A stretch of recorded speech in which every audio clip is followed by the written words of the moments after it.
Assalamualaikum warahmatullahi wabarakatuh. Marilah kita bersyukur kepada Allah Subhanahu wa taala dengan mengucapkan Alhamdulillahirabbil alamin. Dan tidak lupa pula kita bersalawat kepada Nabi Muhammad sallallahu alaihi wasallam dengan mengucapkan Allahumma shalli ala sayyidina Muhammad wa ala ali sayyidina Muhammad. Dan tidak lupa pula, saya juga turut mendoakan kepada kalian semua agar kalian semua dilindungi oleh Allah Subhanahu wa taala. Adapun kisah-kisah Asmaul Husna adalah sebagai berikut.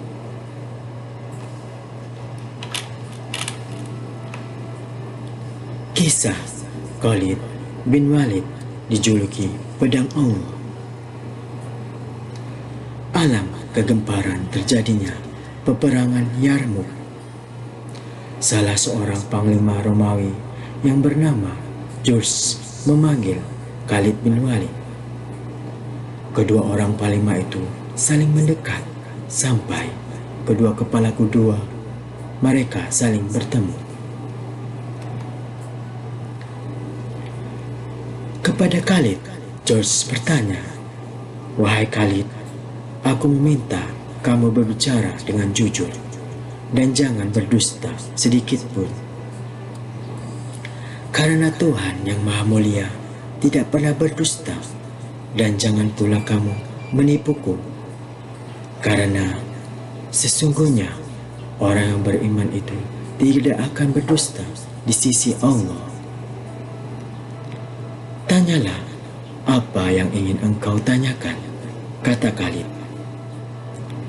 "Apakah Allah menurunkan kepada nabinya Muhammad sallallahu alaihi wasallam sebuah pedang dari langit, kemudian diberikannya kepadamu, sehingga jika kamu pakai pedang itu untuk berperang, pasti kamu akan menang?" "Tidak," jawab Khalid. "Apakah sebabnya kamu digelar dengan Saifullah, pedang Allah?" tanya George.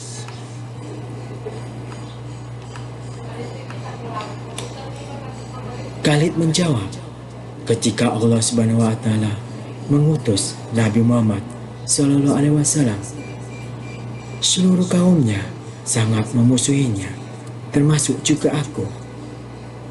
Aku adalah orang yang paling membencinya setelah Allah Subhanahu wa taala memberikan hidayahnya kepadaku. Maka aku pun masuk Islam. Ketika aku masuk Islam, Rasulullah sallallahu alaihi wasallam menerimaku dan memberi gelaran kepadaku, Saifullah, pedang Allah." "Jadi tujuan kamu berperang ini untuk apa?" tanya George.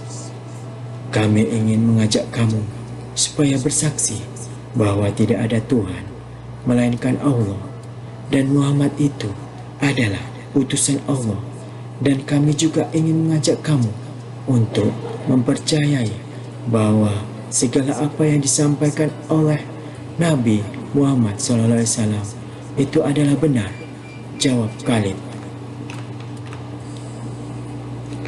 George bertanya, "Apakah hukumannya bila orang itu tidak mau menerimanya?"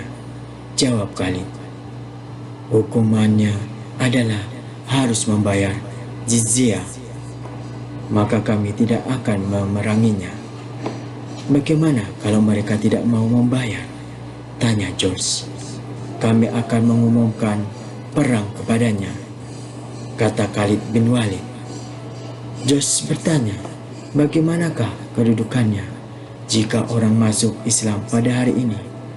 Khalid menjawab, "Di hadapan Allah Subhanahu wa taala, kita akan sama semuanya, baik dia orang yang kuat, orang yang lemah, yang dahulu maupun yang kemudian masuk Islam." "Apakah orang dahulu masuk Islam kedudukannya akan sama dengan orang yang baru masuk?" tanya George. Khalid menjawab, orang yang datang kemudian akan lebih tinggi kedudukannya dari orang yang terdahulu. Sebab kami yang terlebih dahulu masuk Islam menerima Islam itu ketika Rasulullah SAW masih hidup, dan kami dapat menyaksikan turunnya wahyu kepada baginda. Sedangkan orang yang masuk Islam kemudian tidak menyaksikan apa yang telah kami saksikan. Oleh karena itu, siapa saja yang masuk Islam yang datang terakhir, maka dia akan lebih mulia kedudukannya. Sebab dia masuk Islam tanpa menyaksikan bukti-bukti yang lebih meyakinkannya terlebih dahulu. George bertanya, "Apakah yang kamu katakan itu benar?" "Demi Allah, sesungguhnya apa yang aku katakan itu adalah benar," jawab Khalid. George berkata, "Kalau begitu, aku akan percaya kepada apa yang kamu katakan itu. Mulai saat ini, aku bertaubat untuk tidak lagi memusuhi Islam, dan aku menyatakan diri masuk ke dalam agama Islam. Wahai Khalid, tolonglah ajarkan aku tentang Islam." Lalu Khalid bin Walid membawa George ke dalam kemahnya, kemudian menuangkan air ke dalam timba untuk menyuruh George bersuci dan mengerjakan sholat 2 rakaat.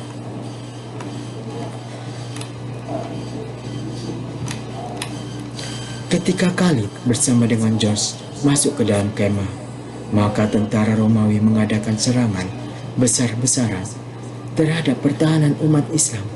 Setelah selesai mengerjakan sholat, maka Khalid bin Walid bersama dengan George dan kaum muslimin lainnya meneruskan peperangan sampai matahari terbenam, dan di saat itu kaum muslimin mengerjakan sholat zuhur dan asar dengan isyarat saja.